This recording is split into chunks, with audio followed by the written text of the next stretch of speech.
You're listening to the Tony and Josh Show.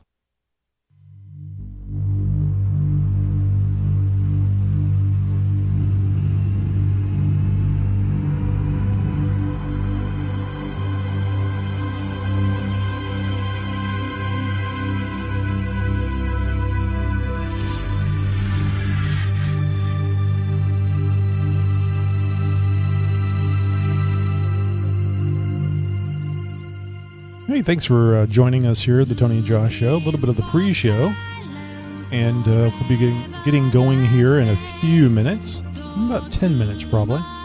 So sit back, enjoy the music, maybe a little banter back and forth between Josh and I, a little discussion about the show. If you're watching this recorded on YouTube, please feel free to forward about 10 minutes to the regular show.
Well, Josh has joined us. He is busily working on his video. Oh, there I see something. At least this week he's not going to be busily working on getting the hum out of his audio. We solved that thing last week. Thank God. Mm-hmm.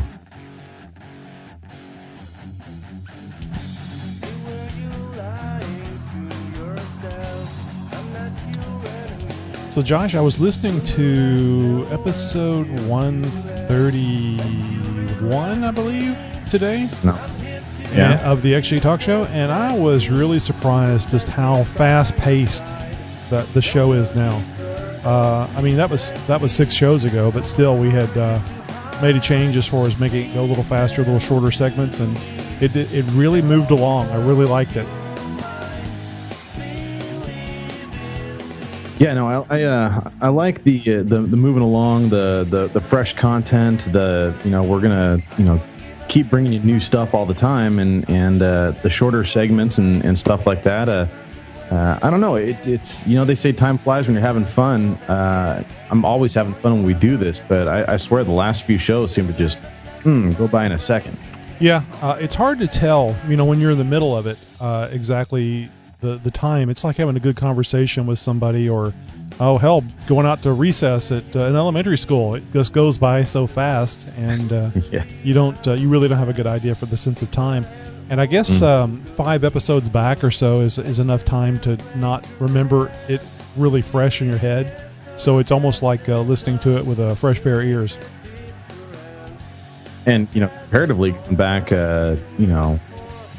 episode, stuff from last year. I mean, it's almost a day different. Yeah, and I think the people will notice the same thing with what we're trying to do here on this show. Keeping it short and shorter and quicker. We might actually be able to expand this thing back out to an hour eventually, but I think right now the 30-minute show is pretty good. And we did see a significant bump in downloads from our last show. Percentage-wise, I think I shared that with you. I think so, yeah.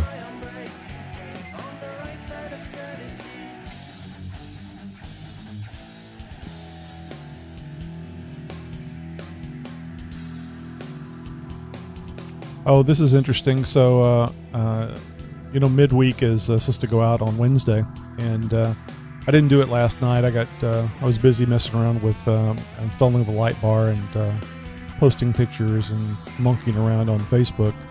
So I got up this morning, and I had about 30 minutes maybe to get a show out. So I quickly found an old interview and then dragged all the stuff into the audio editor and put it together and published it, and then made the modification or the additional post, the added post on the XG Talk Show, so that people could pick it up and listen to it.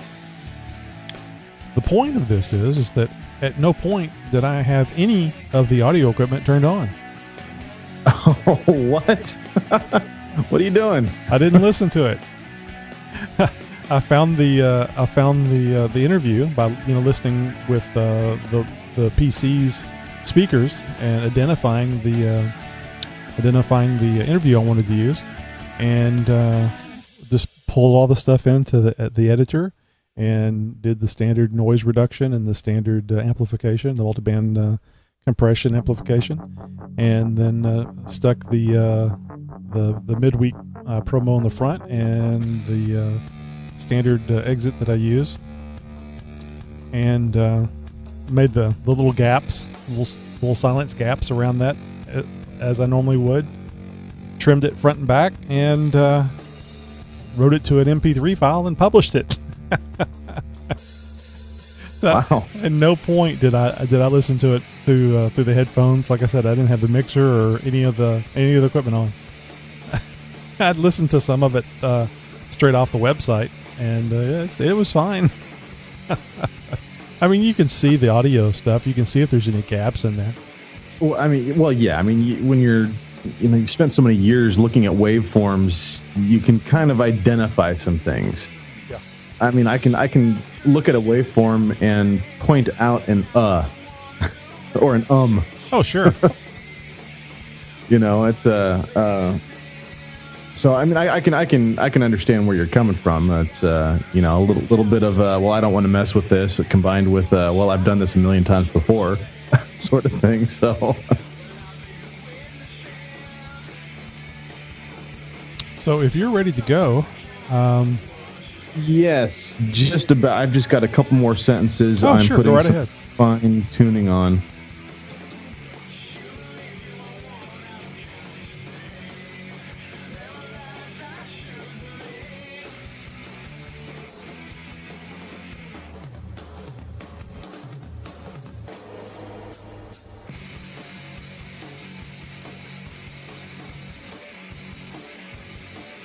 All right, I actually want to, well,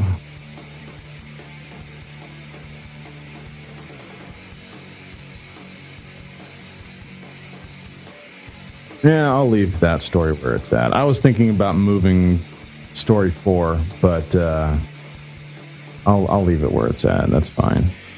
So do you think that's too rough there on story 3? The The title. No, perfect.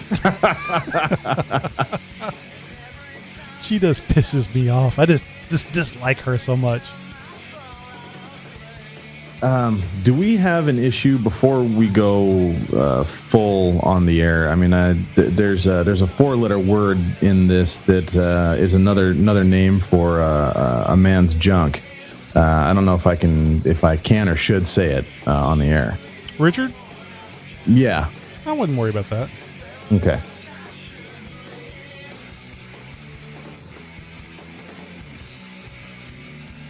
And why is it called junk? I don't know. Let's see. Video snippet, intro music, show refresh. Yeah. Oh. Probably need these. Yeah, that part. Yeah, okay. Here, let's go. We're going to alternate, or are you going to read that one? You read that one since I got the first story. Okay. Hey, and what did you think about what I was talking about here in these sentences? Just something, that we can try, that we can talk. We don't have to implement this into this show, but it was something I was thinking about. We do it with the XJ Talk Show, and I figured maybe we should give it a shot. This one? No, that's fine. I kind of do that. I kind of do the same thing in the title of the YouTube video. So yeah, we should certainly let people know at the front of the show what to expect. Give them an idea what the show's about. See if we can keep them around for longer than 15 seconds. Tell you what, man, I am just really excited about the 44-inch LED light bar. I turned that thing on for my coworker today. He's a past Jeep Cherokee owner, and he's about nuts about anything that has to do with technical or off-road or same type of thing, kind of like we are. And I don't have the switch hooked up yet, but I do have the relay and everything in there. So all I have to do is just take the wire that will be going to the switch and put it to the positive battery post, and the light comes on. So we're out there at a little after 6 p.m. tonight, and of course it's summertime and it's plenty bright outside. And I've got the hood up enough so that I can reach over there and touch the line to the battery, and the light bar comes on, and both of us we look over at it and look away. Oh, yeah, geez. One of these things, because you're all suddenly seeing spots. And then that's pretty cool. And then we both look back and it's like, oh, gee, because once wasn't enough. The really fun thing though to do is, which I haven't done yet, is to see how much brighter it makes a dark surrounding. So I was planning on putting the hooking a light switch up tonight, but I just didn't have time with eating, getting ready for the show, and so maybe Friday evening, because I know I'll probably be in the same position tomorrow night.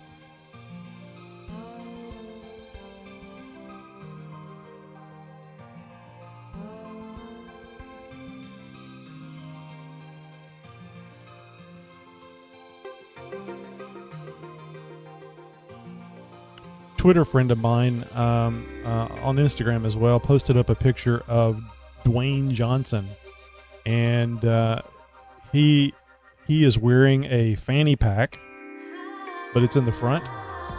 Has a turtleneck sweater on and a chain around his turtleneck sweater.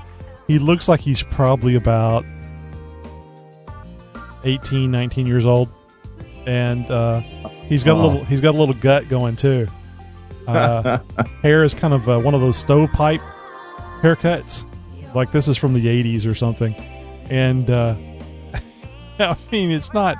It kind of just screams the early 90s, maybe late 80s, and it's just funny because The Rock's a pretty cool dude. I like watching his movies and stuff. He's really funny. He's got a very good, interesting story too. Yeah. I don't know if you've heard his biography, but it is interesting. I'm not going to go into it here and now, but yeah, a little bit about the football career that ended for injury reason, I believe. And but he's really good at making fun of himself, and I like that self-deprecating humor. We both do, and so I'm not trying to make light of him. This isn't any kind of joke like what I'm making here later in the show. It's just funny because it makes you see Mr. Johnson in these movies and all buffed up, muscled up, and everything else, and yet he was a dork just like the rest of us were, or maybe still are.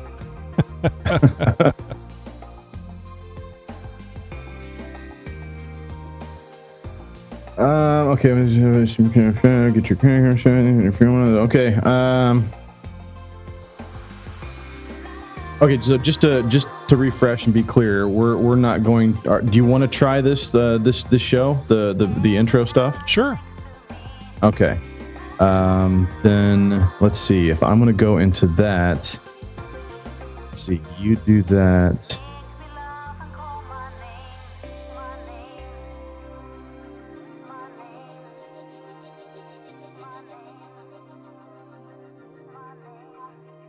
Okay, so disregard the blue highlighted stuff. This bold highlighted here. And the yellow highlight would be your lines. Does that make sense? Sure. I don't say the white one. I just say the one that has yellow. Correct. Yeah. So we're gonna kind of fill and start each other's sentences, kind of, so to speak. Yeah. You ask a lot. You ask a lot, young Padawan. It might be a catastrophic failure. We'll see. Oh well, sometimes that's where we excel.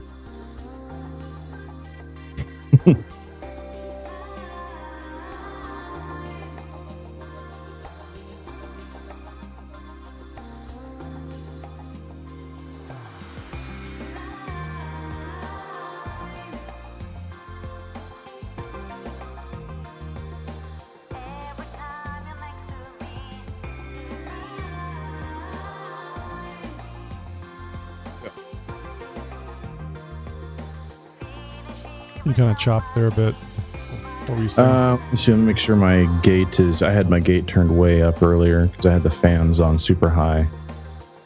You know, I noticed that my audio was a little low last show. Oh, was it really? And I don't know why. I haven't really messed with it, so.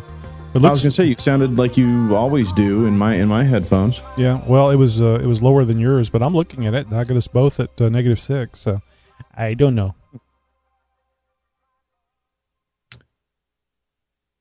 All right, let's do it. Okie dokie. So let me see if I remember how to do this. Let me play this real quick.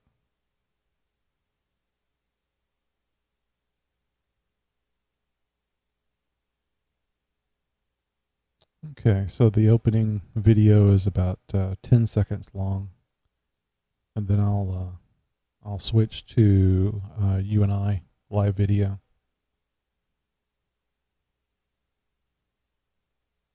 So about 11 or 12 seconds into the music.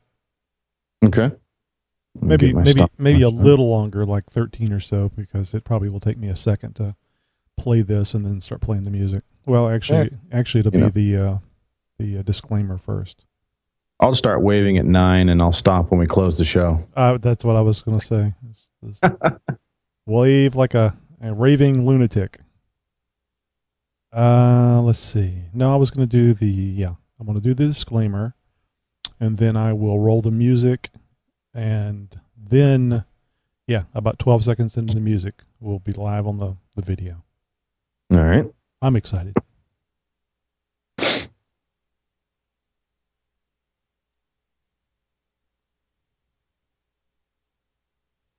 Warning. The opinions, ideas, views, emotions, and temper tantrums expressed or otherwise conveyed on the Tony and Josh Show may not and most likely is not suitable for all audiences and therefore should not be heard by anyone unless supervised by an appropriate nanny state.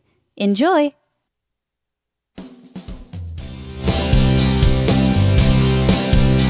Let's try that again. Didn't have the volume up on it. Oh, and this one's picky, too, about the volume.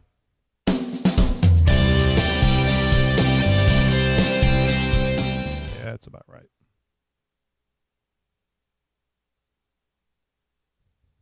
Warning. The opinions, ideas, views, emotions, and temper tantrums expressed or otherwise conveyed on the Tony and Josh Show may not and most likely is not suitable for all audiences and therefore should not be heard by anyone unless supervised by an appropriate nanny state. Enjoy!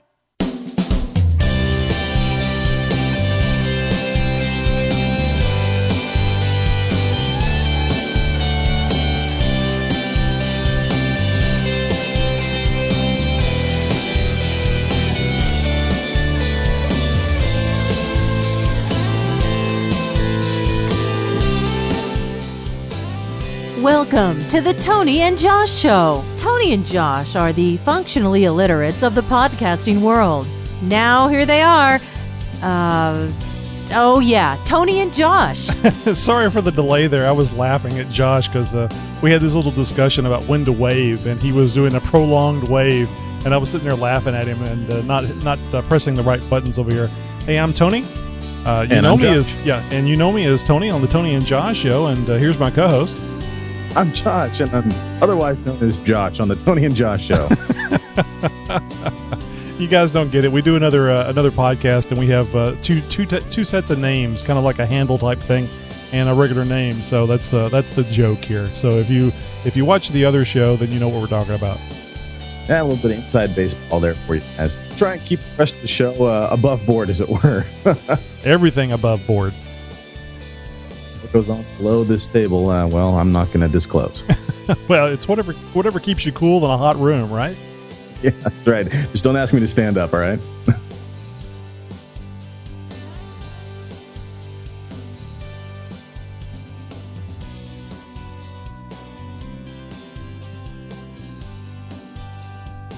Hey, everyone. Welcome to episode 10.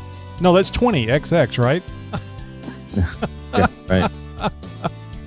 Of the Tony and Josh Show. If you like silly humor, bad puns, tech, science, and the occasional story that crosses your moral boundaries, then you guys have got to stick around. That went off really smooth. Oh yeah, guys, we're trying some new stuff here. Tony and I are working on some things for the show, and sometimes the timing needs to be worked out. But guys, for tonight on the Tony and Josh Show, hang on, wait a second. Let's try that again. Let's do that one again. Because I was thinking I was the white and you were the yellow. Oh no, sorry.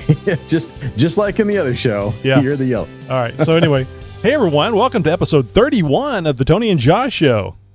If you like silly humor, bad puns, tech, and science, and the occasional story that crosses your moral boundaries, then you've got to stick around. It says need. Need, gotta, same difference. All right, I can improvise here. A little bit of improv never hurt nobody. Okay, go right ahead. Tonight on the Tony and Josh Show, we have a story that'll make any man proud of what's in his pants. We've got a new super crater that's found in Russia. And get your crackers ready. We've got some cheese for you. And guys, if you're one of those who likes to dip your Pringles in your Starbucks, well, you're going to love this first story. It's a cappuccino flavored potato chip. Yes. All right. Just when you thought it was safe to stick your head back in the cupboard, Frito-Lay has come out with yet another strange flavored potato chip, cappuccino. Now, don't get too excited, figuratively and chemically. There isn't actually any caffeine in or on these chips. Well, not unless you're dipping them in your coffee. So it's just another play on coffee lovers' heartstrings, or perhaps their addiction strings. The cappuccino flavor joins other unforgettable flavors like mango salsa, wasabi ginger, cheddar bacon mac and cheese. Well, wait a minute. That one sounds pretty good. Yeah. What? No watermelon? Or for you mechanics out there, ruby red transmission fluid flavor? Now we're talking. Now, if you've ever smelled or worse, tasted automatic transmission fluid, you know exactly what I'm talking about.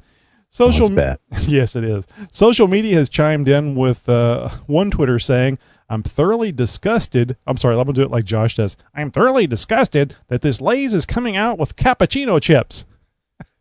Another one says, that's just nasty. Chimed in. Another one, if Lay's makes cappuccino flavored chips, I'm leaving the United States. Same guy that said the thing about George Bush winning an election. Yeah, right. So America has been exposed to. America hasn't been exposed to many exotic Lay's flavors, but Frito-Lay has gone hog wild with them internationally. In China, it has sold more than a dozen different flavors of Lay's, including blueberry, cucumber, kiwi, not the animal, the little fuzzy monkey nut type thing. I was going to say. And French chicken, and this one kind of makes me wonder, Italian red meat. Okay. That must have a distinctive flavor that I'm not fully aware of. And India has mint mischief, and the Netherlands, I'm going to butcher this one, enjoys Bogolese Original. Bolognese. It's kind of like bologna with an ease at the end. Oh, bolognese. Oh. I don't know why they didn't have pickle loaf now. Anyway, a cappuccino chip sounds downright tame compared to one of those. In America, Frito-Lay is continuing to broaden its flavor variety with chili lemon, pico de gallo, I can say that, and this one.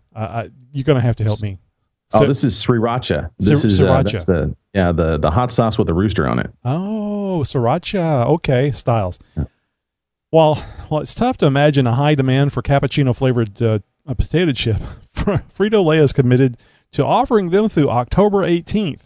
People can go online and vote for their favorite flavors until then. I don't know, Josh. I actually submitted a flavor to Lay's when they were doing this competition, when they first started it back in the day. And my flavor was ghost pepper aged cheddar or something, or aged white cheddar. I think is what I had come up with. I thought it was a pretty good combination. Apparently, they didn't bite on it. No, I see what you did there.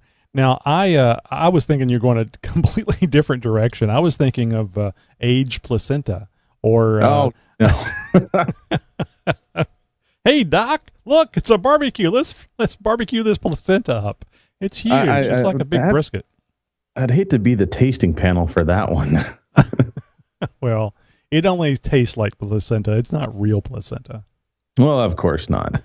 Well, what goes better with placenta flavored potato chips than cheese? And guys, I've got a cheesy story for you. Now, you'd have to be a real moonster to steal an entire trailer full of bright orange Tillamook cheese branded Volkswagen microbuses. Yet an offering of some of the dumbest criminals in Central California, a couple hundred miles northeast of Monterey, jacked 3 of the bright orange minibuses over the weekend, stealing the vans along with the truck, the trailer that carried them all from a hotel parking lot in the middle of the night Saturday. Now, it wasn't long before police got tips, including many spotting the truck and trailer near Copperopolis Town Square. These tips, a joint effort between various agencies, brought a quick close to this case. Police located the stolen cheese vans, and it's a good thing, too, as each one of these unique microbuses are worth $100,000.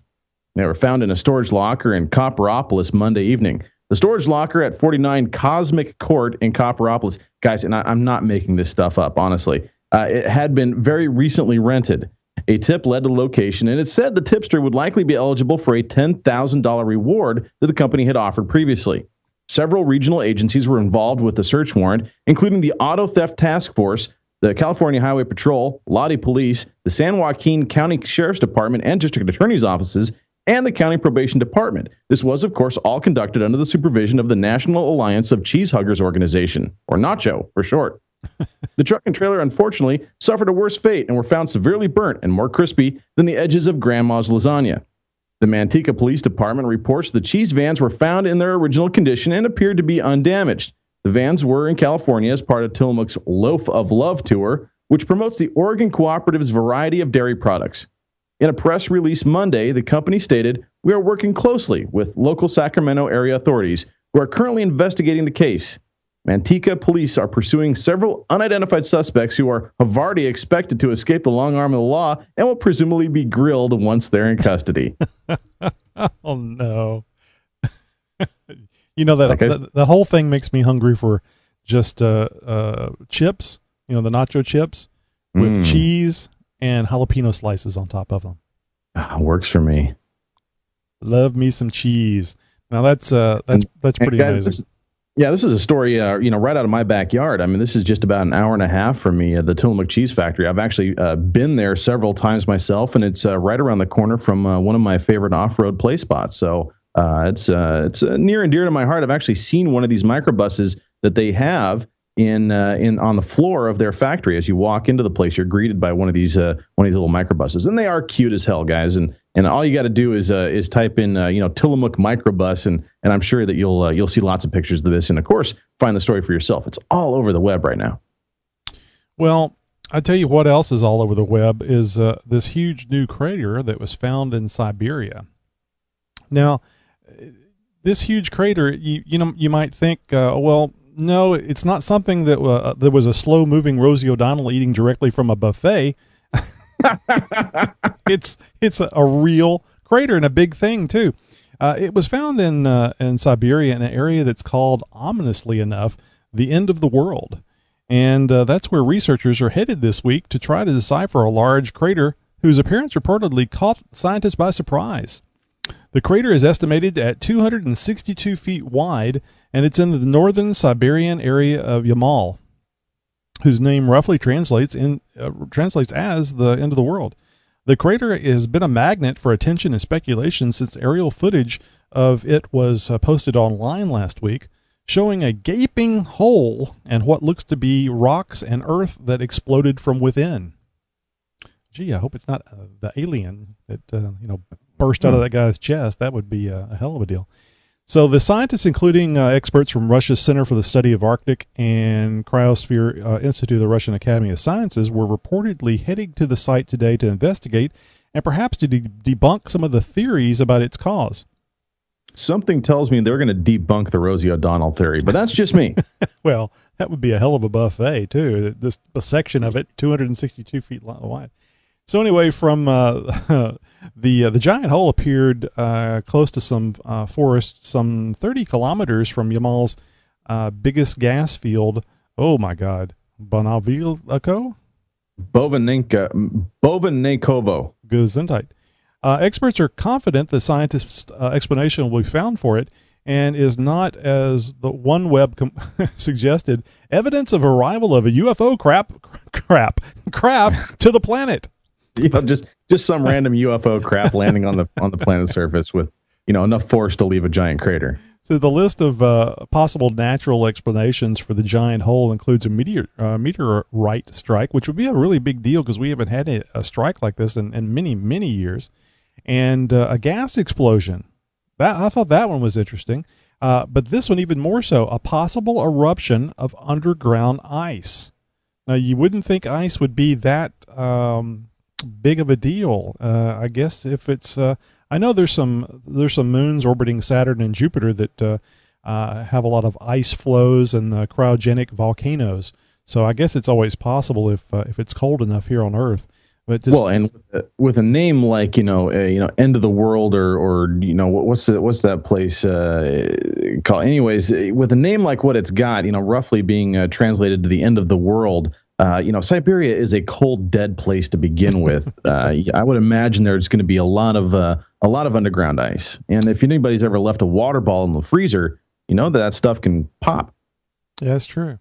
So the crater is in an area of one of the most geologically young places on Earth. It also happens to be extremely rich in gas, hence the idea about the gas explosion. In fact, it contains the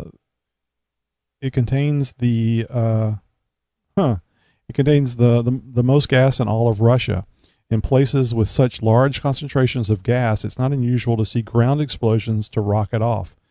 They occur only under soil. They occur only when under soil ice melts and releases a substantial amount of the gas. The Siberian Times, that's good. That has to be an interesting read. Adds that before the crater was spotted, the Yamal area was mostly famous for its reindeer, its birds, and for holding ancient remains of several woolly mammoths. I wonder if it was an actual natural gas explosion, if there ain't some cooked woolly mammoth over there that you could go. Speaking of big buffets. Yeah, grilled snuffleupagus. Now, that's something I might be able to go for with my nachos. Anyway, I was really surprised whenever I saw this story today and wanted to bring it to you guys because if you do a quick Google search and look at some pictures here, you can see that there was definitely a bending back of the crust and actually quite a large crater wall. So I don't know if it's an explosion or an impact explosion like from a meteor, but no matter what it is, it sounds like it's going to be very interesting. Oh, wow. Yeah, just did a quick search for this stuff. And boy, some of these images are quite impressive, in fact. It's any wonder that they weren't able to find this thing beforehand. I mean, that's not exactly something you can miss. Yeah, 262 feet. That's almost the size of a football field. Mm-hmm. Yeah, and as long as there's not a whole lot of growth around it, that'd be something you could see from space. Well, this next story, no matter how much growth, you're not going to be able to see too much. An Australian man took out a second mortgage for penis surgery. Now, this guy, he publicly shared his experience of living with what is called a micropenis. In an effort to destigmatize the condition, he revealed that he mortgaged his house to fund the surgery to extend his member. 2 years ago, we're going to call this guy Mike, a man who has what is medically known as a micropenis, and that is the medical term. It is a penis shorter than 7 centimeters, or in this case, just under 2 3/4 of an inch when fully erect. Mike shared the difficulties that this had caused for him, saying it had affected his confidence and made sex a physical and mental minefield. We caught up with Mike to see how he was going and what had changed for him over the years. He says, "I'm going under the knife again in December." Mike told 9 different stories about what has been going on of late. His first round of surgeries, of course, were in that as well, which involved lengthening and widening and had not proven successful. The ligament regrafted itself onto the dermal fat graft, and I got some retraction, he said. Ooh, retraction on a micropenis. That just does not sound very promising. That surgery alone cost him $45,000. Mike drew down on his mortgage to pay for it. After completing a partially lucrative construction contract, now he's looking at another $18,000 for further work and considering a more serious surgery that will require general anesthetic and cost even more, around $50,000. This guy's going to have one of the most expensive. This is going to be Gold Member all over again. It's not an Austin Powers movie reference. Sorry, guys. It's not vanity that's prompting him, though. His condition has had very real effects on his life. It certainly affected my confidence, he said. Going through school, it became more and more evident, and other boys thought I was an easy target. I never did football. Going in for a shower in groups of men doesn't ever happen. For men like Mike, there are very few places to turn when seeking serious, helpful advice. It's difficult. I mean, yeah, could you imagine doing an online search for micropenis advice? I'm sure that would be very colorful. It's difficult to have a conversation about it that doesn't descend into smut, he said. There are not many people that I can talk to about it, and I don't bother explaining it to most people or even bringing it up. Sounds pretty outrageous to draw on your own mortgage and put yourself into a precarious position financially, all because you want a bigger manhood. But when we're talking about less than 3 inches at full mast, you got to do what you got to do, right? I mean, I don't care if you have to sell your own mother into the sex trade. I don't care if you sell yourself into the sex trade. You do absolutely everything in your power to come up with $45,000 to grow that heat-seeking moisture missile. Now, we're not talking about some insecure idiot who wants a 9-inch hammer because he wants to be like a porn star. We're talking about a dude who was basically born without that which makes a man a man. He came out of the womb sans junk. look, I don't have any frame of reference as to what a 7-centimeter member is like, but if your wee willy winky is referred to as a micropenis, you need to do whatever it takes. I mean, forget about sex. I just want to be able to go to the bathroom without pissing on my balls. Now, when I'm laying on the couch with my hand down my pants, I don't want to feel like I'm touching a clitoris. These are basic human rights, people, that every man on earth deserves. I don't care how many surgeries or how many mortgages. If that first surgery didn't work, fire up another. The second one fails, third time's the charm, right? You deserve to have a penis, bro.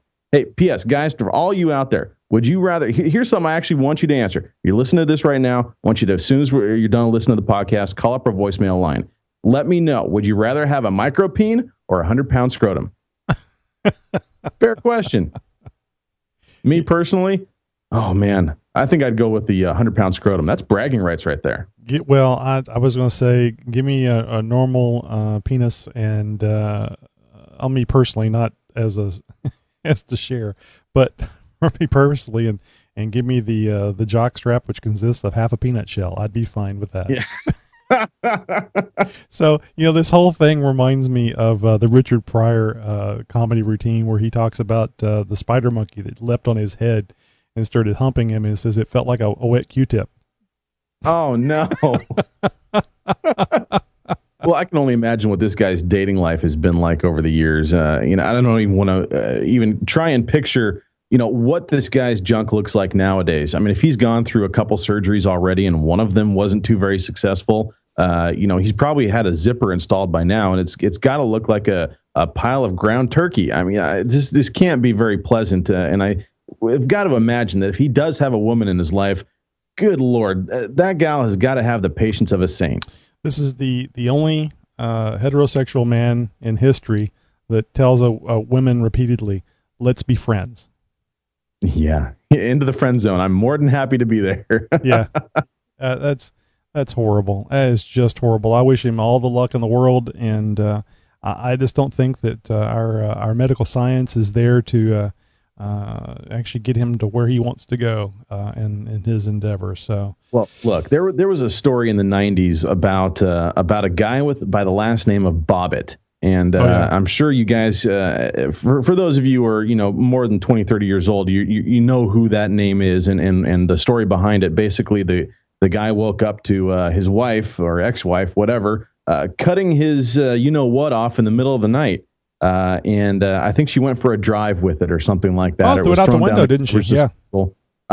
In any case, he had to have some very cutting-edge surgeries. Oh boy, that's a bad pun. Done to him to reattach something, and he got himself a new member. Whether it was as good or even functional or better than the one before, I have no idea, and I'm certainly not going to ask. But nonetheless, that was 10, 20, 30 years ago. Yeah. That's they've got to be able to do this sort of stuff nowadays with at least some relative success. But again, this guy's in Australia. I'm not sure where he's going for his surgeries, but it's probably the local corner store by the sound of it. Wow. I mean, it just hurts. This whole story just hurts because I've been grabbing my own junk the entire story. It's been making me feel bad, and even a little worse when I make light of the situation for this poor man, both figuratively and literally. Well, yeah. I mean, geez, he's up to his balls in debt. Well, I'll mention real quick that it's just like I say, in less of a graphic way. Pick a girl that it has a nice smile, has a pretty face, because that's what you're going to be looking at most of the time. Because come on, guys, sex lasts what, 2 minutes, maybe 5. Well, if you're hung like this guy is, you better hope that you can lick your eyebrows and breathe through your ears. So anyway, moving along. Yeah, no, I think it's such a sad situation, Josh, and damn you for bringing that to our attention. Well, I just feel bad now. I'm here to help. and my ears are itching. I want to go clean my ears with a Q-tip. Oh boy, to make sure it's wet. Oh yeah, don't you hate it when the dry gets in there and it scratches? No. Have to have the proper lube for the Q-tip. Oh geez, lubed Q-tip. There we go. Coming up on the next Tony and Josh show. How to enjoy your Q-tip. Well, guys, thanks a lot for being with us tonight. Episode 31 is now going to be history into the record books, and we hope you enjoyed it. Even that last story, boy, it really puts a perspective on good health and being born average. You know, that guy would spend $100,000 to be average. Good for him, as well as should any man. Like I said, these are basic human rights for any guy. He should. I hope he strives to get himself to a full, 4.5 inches. Good for you, buddy. Hey, it's all relative at this point, isn't it? So, right. 7 centimeters. What is it? It's 2.25 centimeters to an inch. No, I did the math earlier, and I don't do math, people. I had to break out the abacus and the slide rule and all that stuff, and I got just under or right about 2 3/4 of an inch. Well, I'm really surprised that Google doesn't have a calculator, because they have all kinds of calculators. I would do a Google search for micro penis conversion calculator. Yeah, I'm not going to do that search. I'm afraid of what might pop up. Oh, I see what you did there. Oh. Guys, I hope you guys are digging this new format. After we came back from our break, we kind of switched things up a little bit, and as the beginning of the show has showed you, well, we're still kind of working out some of the kinks. There we go. Anyways, we'd like to hear about what you guys think of the show. We encourage you guys to give our voicemail line a call. That's area code 206-600-6882. Give us a call, let you know what you think of a story that you heard here on the Tony and Josh show recently, or what you think of the show in general. We'd love to hear from you. Hey, join us next week for some more weird, wild, and hopefully funny stuff. Every Wednesday, YouTube, 10 p.m. Central. Wave. Oh, there it is. Too late now. I'm going to stare at the camera for a while.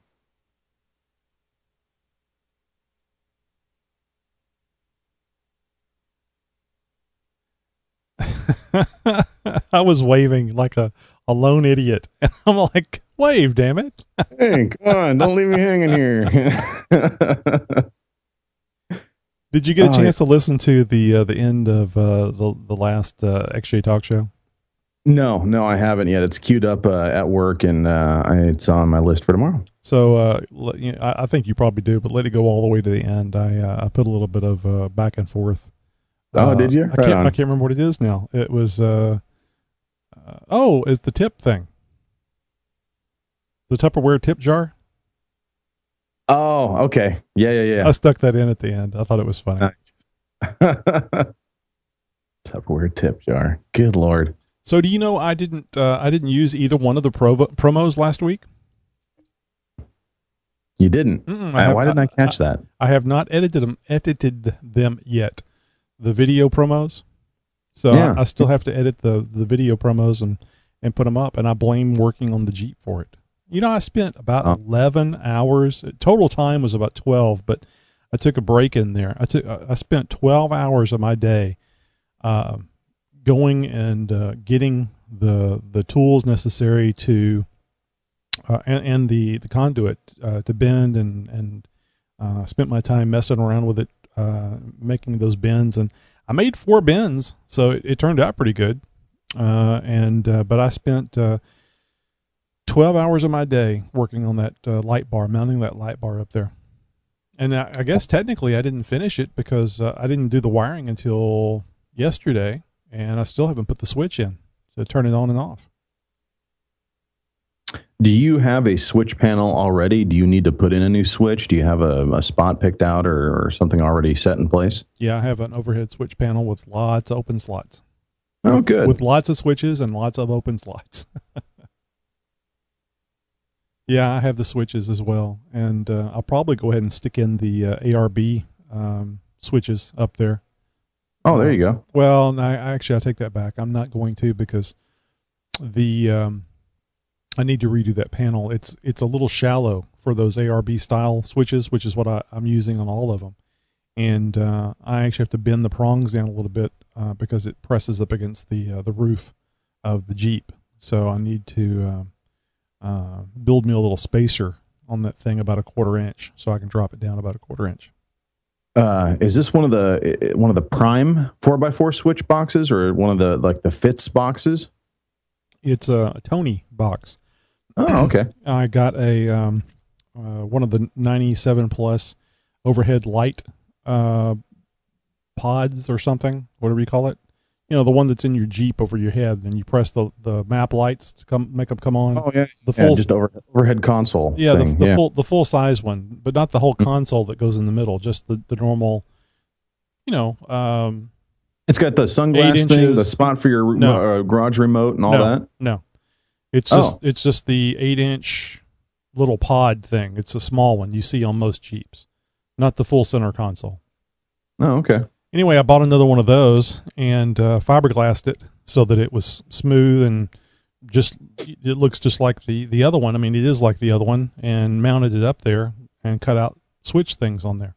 So it looks like it's more of the intent was for it to look more like a factory thing, because it's just another one of these overhead pods, but just moved to the forward up close between the visors. And I think I got 12 switch holes in that thing.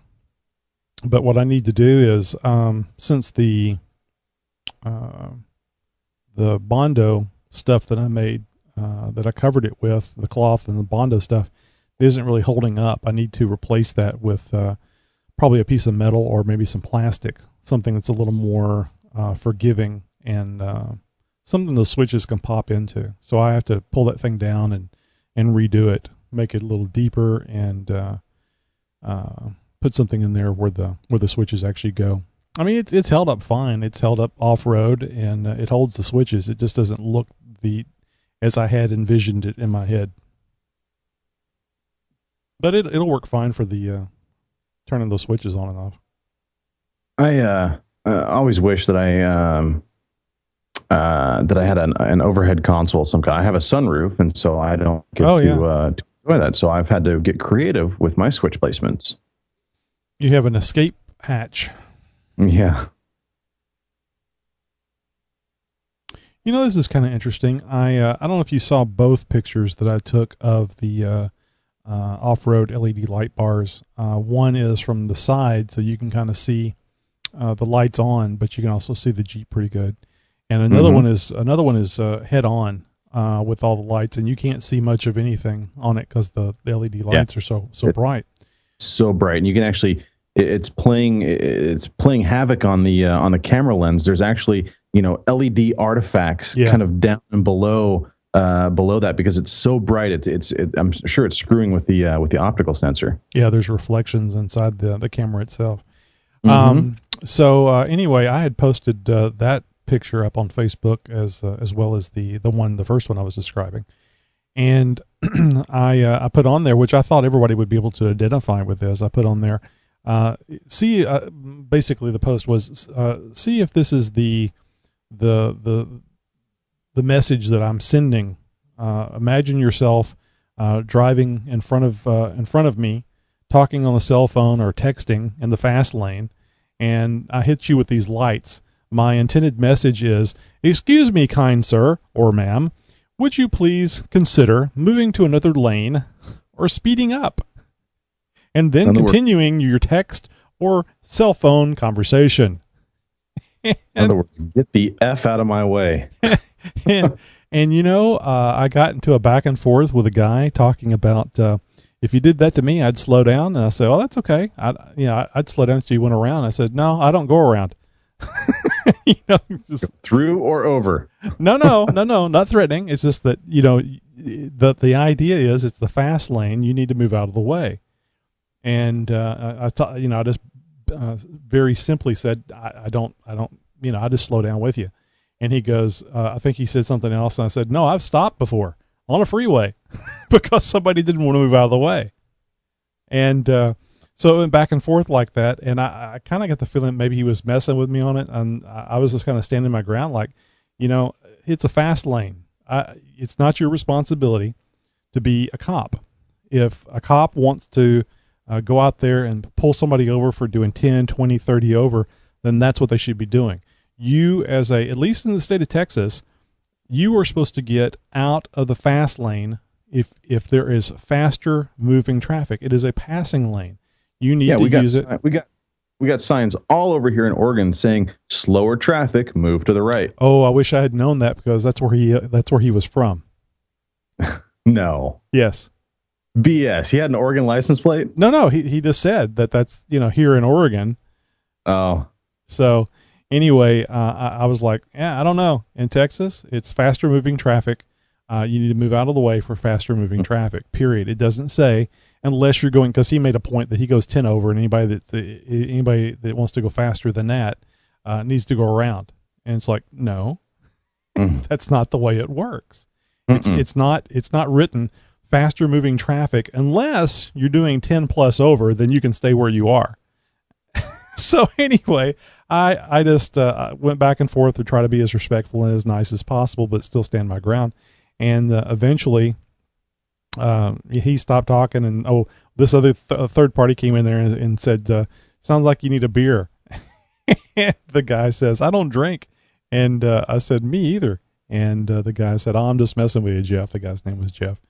And so then it was kind of calm, and then somebody comes in with a photograph of themselves holding an AR-15, saying, "If anybody did that to me, somebody did that to me. They wound up in the ditch and almost got shot."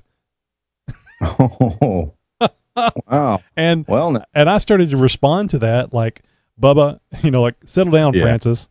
Yeah, settle down now. You're not the only one with a gun." So I thought, well, this is just stupid, and I left him alone about it. But it was and I didn't know which person he was talking to. Because the way he worded it, I didn't know if he was talking about somebody on his ass with bright lights, or if it was somebody slowing down in front of him on the freeway in the fast lane. So I don't know which, but anyway, I decided to delete the post because I thought it was definitely written funny, and I really figured that it would be something that a lot of people could understand and get behind, because nobody likes the swerving, the braking, the all the stupid stuff that people do while they're trying to text on the phone. I have no problem with people texting or talking on their cell phones. Just get out of the left-hand lane. Mm-hmm. And it was the same thing that this guy was talking about, that there's a lot of people that have this idea. I didn't think they were Jeepers, but a lot of people have this idea that if you're going 5 over, 10 over, 20 over, a billion miles over the speed limit, that anybody that comes up behind you that's going faster, too bad. They need to go around, or they need to slow down. It's not your responsibility unless you are a police officer patrolling the highway. If you don't like how fast people are driving, call it into the police. Let them handle it. Two things real quick, and we can move on. On my morning, I've got a long commute. Obviously, you know this, but so I see a lot of idiots, and I'm not going to say I'm an aggressive driver. I'm certainly not as aggressive as I used to be, but I like to follow the flow of traffic, and oftentimes that means that I don't necessarily do the speed limit. Right. And so when I'm in the fast lane, traveling faster than many other people on the road, and I am approaching, not necessarily rather quickly, but I'm approaching another vehicle that's in front of me. And when they get over to allow me to pass without having to brake or make some lane changing maneuvers or whatever, I give them a little courtesy wave. Sure. Thank you. Thank you for not being Captain Oblivious, for noticing that there's a car coming up on you from behind, and that they would like to, keep traveling at the speed in which they are. And you being the slower moving vehicle, it's your responsibility to move out of the way. I acknowledge that, and in fact congratulate that. So I'll give somebody a nice little wave for doing something like that. But I get these people that insist on I'm going to be the one that dictates what everybody else is going to travel, the speed at which everybody else is going to travel, and so they will pace another car. They will do, 2 miles an hour over or under the speed limit, depending on what. And it's just like, you need to move out of the way or get off the road altogether, because it's people like you that cause rush hour traffic. Yeah. Exactly, and I don't fully understand it. Now, the road that I drive down, it is kind of strange in as much as it's really more of a long feeder road than it is a highway, because they really haven't built all of it yet. And even though it's 2 lanes, every street that you pass by, the streets that pass under this freeway, there's an on-ramp.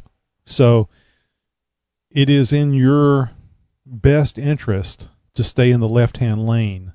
Yeah, because you're probably out of the freeway. Yeah, because cars are coming on about every half mile, if that, because the streets that cross underneath the freeway.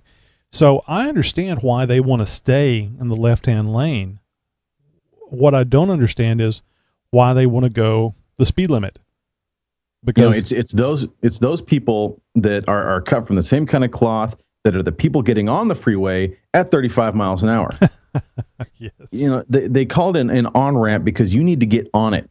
Yeah. To get on it. And you don't try and merge into freeway speed traffic without putting a little oomph into the gas pedal. So you got to get these people that are trying to merge onto the freeway 15, 20, 25 miles an hour slower or 40. Than what everybody else is doing. And it just, everybody comes to a screeching halt. Yeah. Or 40 mile per hour difference between how fast they're going and the cars, because the cars are doing 70, 75 miles an hour and they're coming in at 35. And and I understand this. I've driven with women before. They're concerned about getting hit because all these cars are moving fast. And I don't understand why. It doesn't make more sense that it doesn't make sense to these people that if you're traveling the same rate of speed, the worst that can happen is a little paint transfer, because you guys are both moving at the same speed. It's the speed difference that you should be concerned about.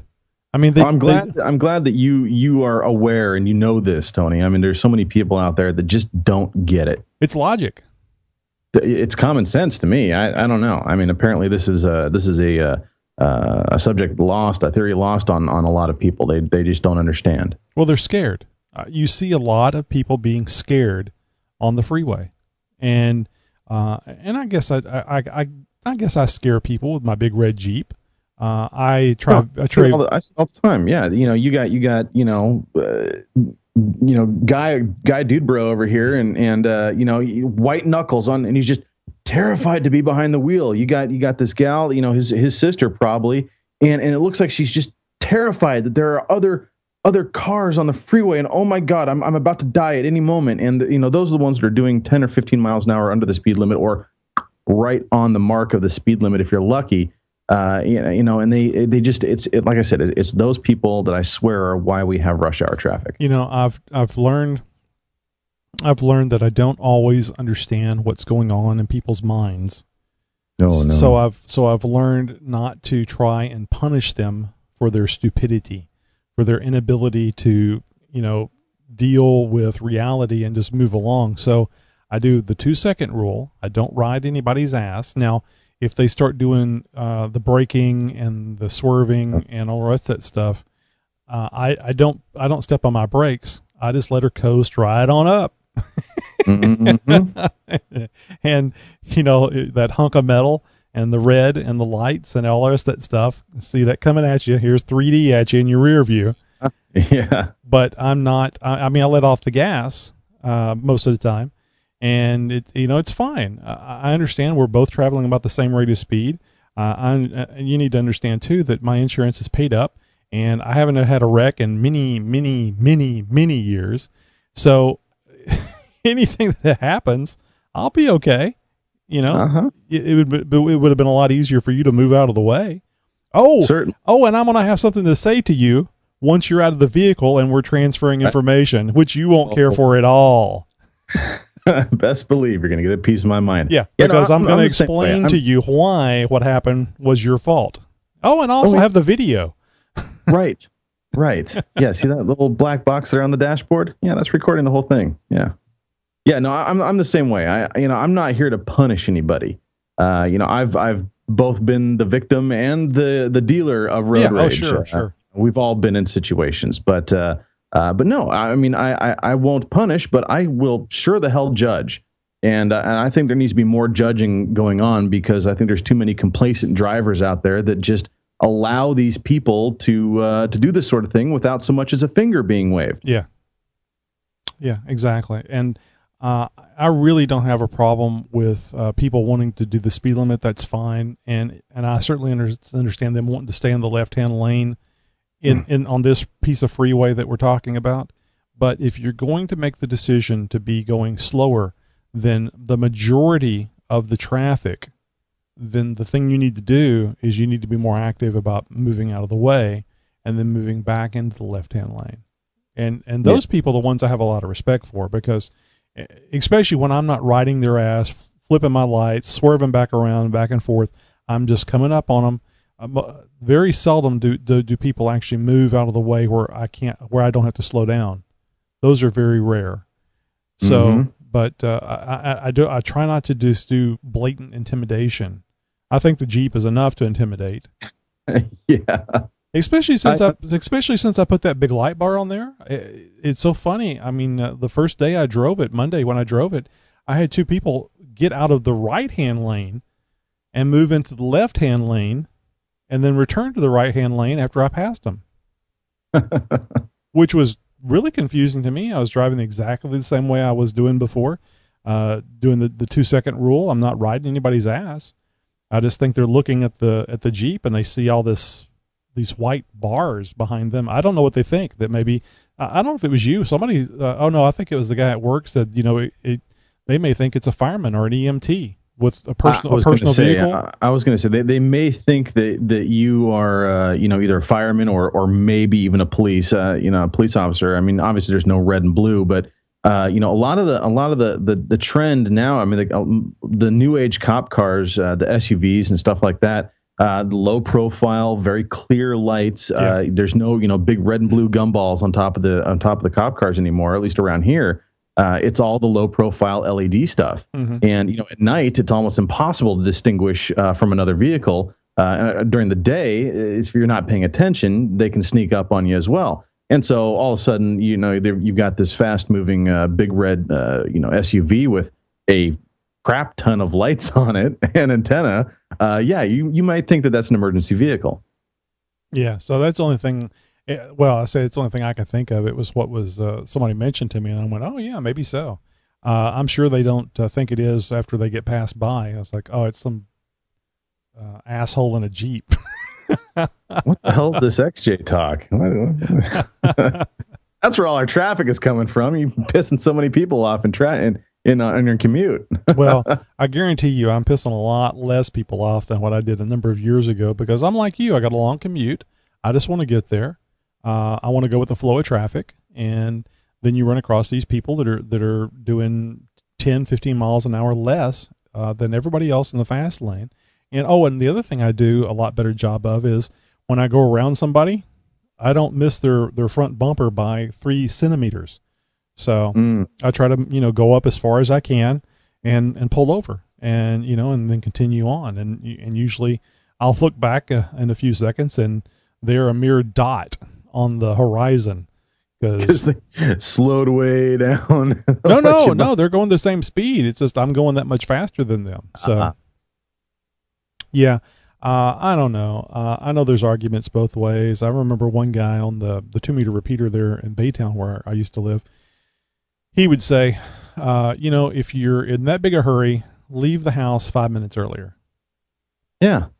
And I understand that, but it's like, Don, I'm fine with that. Just get out of the left-hand lane. Because that's sage old wisdom, but sorry, if I want, it's freedom. It's your freedom of choice, freedom of will. And if I don't want to leave 5 minutes early, 10 minutes early, whatever. Well, look, I mean, even if you left 5 minutes or 55 minutes earlier, you're still going to have idiots on the road. Yeah. But maybe you wouldn't have to drive as fast. I mean, daily, I subscribe to, I'm not going to go over 70 miles an hour today. It just doesn't work. How's that working out for you? I saw a post the other day about somebody about a meme about a Jeep, and it basically was a speedometer, and the speedometer was reading 67 miles an hour. And they said, like basically, who else can identify with this, driving in your lifted Jeep? And I thought to myself, well, it was like what Rob talked about in driving his Wrangler, about you don't go there, you don't go very fast because you can't go faster than 65 miles an hour in a lifted Jeep. And I'm thinking, whose lifted Jeep? Mine's always been able to go faster than 65 miles an hour. Now, once I put the 32s and with the 355 gears on it, it didn't really want to go 80 miles an hour very, very well. But it'll get. Yeah, but with the 456s and the 33s, and it does 80 fine, So I don't know what he's talking about. I mean, it does 84. Now, I think I have identified that the lifter springs need to be replaced, and I actually put in an order today for some Mopar Performance more springs, so I can get rid of that hesitation at 4,200 to 4,500 RPM, and so hopefully get those, put them on, and that will be a thing of the past. Cool. Well, hey, I got a script up for our promo if we want to do one. Sure. And then I'll talk to you about some other stuff too that's been going on. Okay. So I'll go ahead and say see you later, sayonara, to our live audience and to our YouTube audience, recorded if you're watching the show recorded. Please let us know what you think of the show, especially the new format. And let us know what you think about Josh's now pristine audio. Oh, man, it's so good to be coming in 5x5. See you guys later. Bye-bye.